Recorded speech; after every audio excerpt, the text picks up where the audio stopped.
Oke, selamat pagi murid-murid tahun 2. Oke, hari ini kita sambung belajar mengenai tumbuhan. Hari itu kita belajar tentang ciri-ciri tumbuhan kan. Selepas itu kita ada salin nota nih. Hari ini cikgu terangkanlah mengenai nota nih. Oke. Seperti kita tahu, tumbuhan terdiri daripada 3 bagian utama, yaitu daun, batang, dan juga dia punya akar lah. Ya, sesetengah tumbuhan mengeluarkan bunga dan buah, dan setengahnya pula tidak mengeluarkan bunga dan juga buah.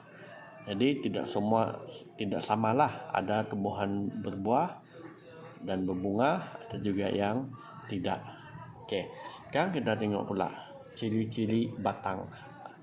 Apa yang kita akan belajar mengenai batang tumbuhan, ya.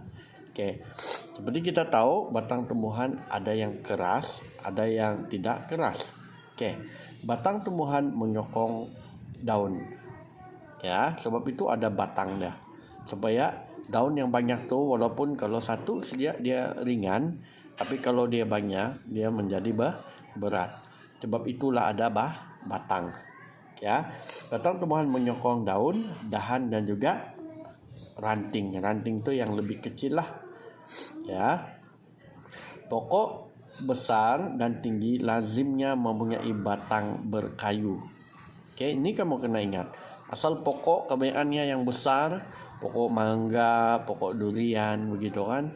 Batang dia itu batang berkayu. Batang berkayu artinya dia keras lah. Ya, manakala pokok kecil lazimnya mempunyai batang tidak berkayu dan juga lembut, seperti di sebelah.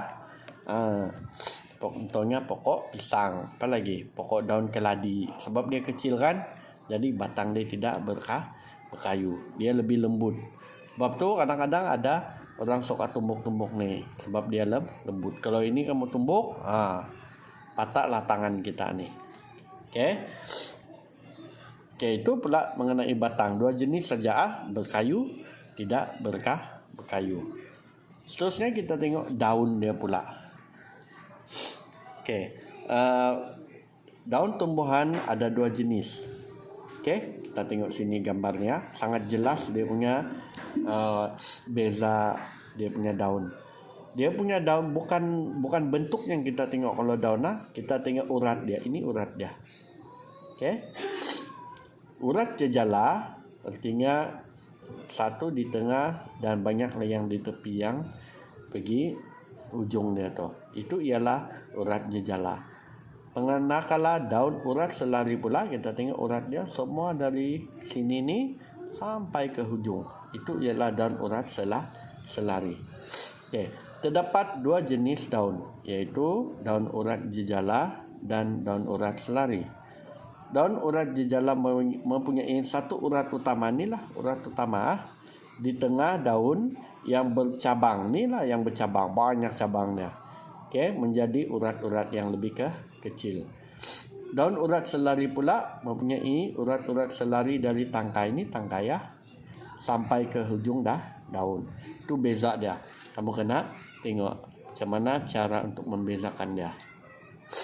Oke, jadi kalau kamu ada daun di rumah, kalau kamu ada pokok bunga apakah yang berdaun kan, kamu tengok apa jenis urat dia.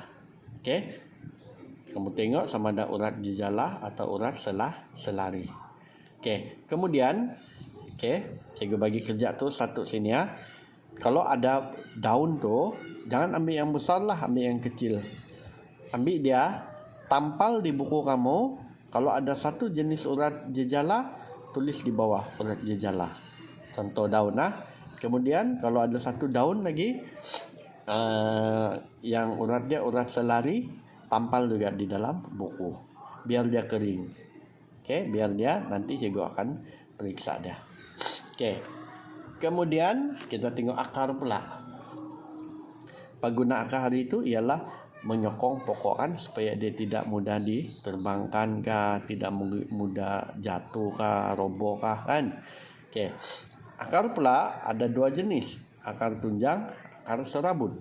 Oke, kita tengok. Terdapat dua jenis akar tunjang dan akar serabut. Akar tunjang mempunyai satu akar utama. Ni nah, akar tunjang satu akar utama. Ini satu akar utama. Yang besar ni. Yang mengeluarkan cabang-cabang akar yang lebih kecil ni lah. Cabang-cabang akar yang lebih kecil. Ini urat utama biasanya sangat besar. Manakala akar serabut mempunyai banyak akar kecil yang tumbuh dari pangkal batang. Sini biasanya pangkal batang dan banyak yang kecil-kecil akan tumbuh. Biasanya dia kecil lah, tidak besar. Oke. Itu mengenai akar. Sekarang kita tengok mengenai bunga pula. Oke. Cikgu tahu kamu di rumah ada yang mak kamu suka menanam bunga kan? Oke. Tapi kita kena tengok, ada bunga yang mak kamu panggil bunga tu, dia sebenarnya tumbuhan tidak berbunga. Oke. Yang ini yang kita katakan bunga. Oke. Yang ini nih. Oke, yang ini nih tidak ada bunga. Contohnya ini pokok Christmas tidak ada bunga, ada pokok paku pakis juga tidak ada bunga. Oke.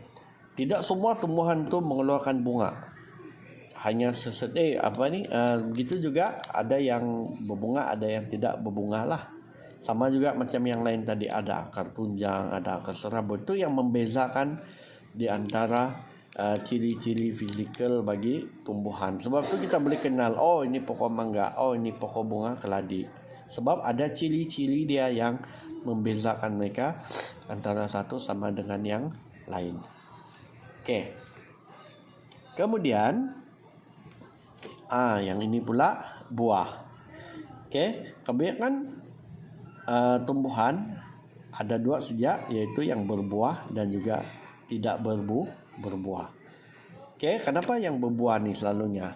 Selalunya berbuah nih, contohnya macam ini rambutan kan? Oke. Dia ada biji benih di dalam. Inilah biji dia nih. Haiwan suka makan nih, bawa dia ke tempat lain, dia boleh tumbuh di tempat yang lain. Oke, itu guna dia sebenarnya berbuah tuh. Sebab itu dia ada warna yang menarik, warna oranye, warna merah kan? Warna kuning, supaya haiwan akan tertarik untuk makan. Bila dia makan, haiwan tu berak, biji benih ini dia akan tumbuh di tempat yang lain. Tapi ada juga tumbuhan yang tidak ada buah. Contohnya inilah. Contohnya lagi sayur. Sayur tidak ada, kebanyakannya tidak berbuah. Sayur sawi contohnya dia tidak ada buah. Tapi kita juga boleh makan. Yang ini paku pakis. Oke, ini sebagai contoh yang paling senang.